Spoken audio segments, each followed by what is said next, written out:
Beer and Dungeons and Dragons? Yeah. Yeah, GameMasters here with a bit of a short but fun video today. Oh, and also, today's video is specifically for those that are 21 and over.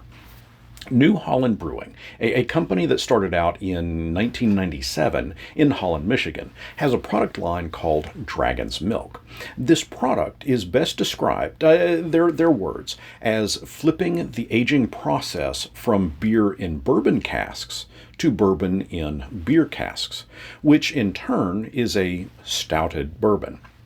This is where Dragon's Milk begins, but they have since expanded their lineup to include some pretty cool flavors. Flavors like Crimson Keep, which is a red ale, Tales of Gold, a golden ale, of course a signature small batch bourbon whiskey, which clocks in at 95 proof, a beer barrel bourbon, sweet heat that has flavors of arbol chilies and white peach, and a pretty cool little flavor called baked apple pie, which I think fits very perfectly into a role-playing setting. Each of the flavors sound like they would fit perfectly into one's own gaming tavern, but this year New Holland Brewing has teamed up with Dungeons and Dragons to produce a new flavor. But before I jump into that new flavor, I do want to state that Dragon's Milk has teamed up with D&D before. Last year, for D&D's 50th anniversary in 2024, they produced a mead, a D20 and a D20 brew.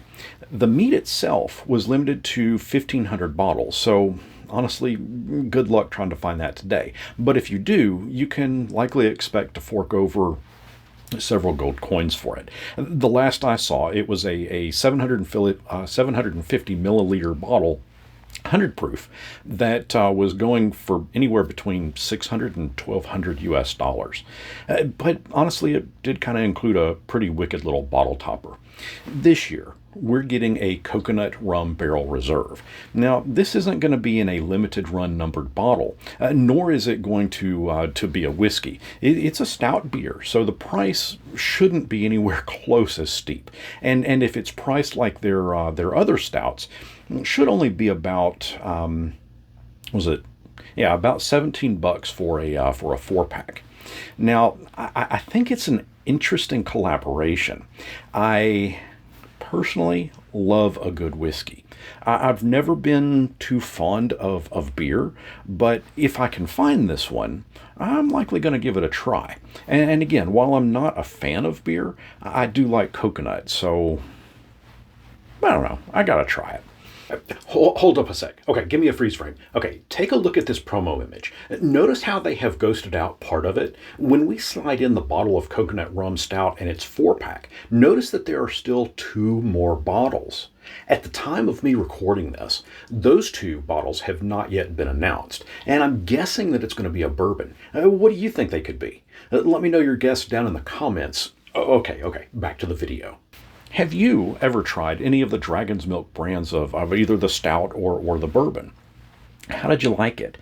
For the bourbon, would you recommend drinking it neat or on the rocks? Refrigerated or room temperature? I'd love to know your view on that down in the comments. And until next our paths cross, may you may you not stumble through your next adventure. That's what I mean.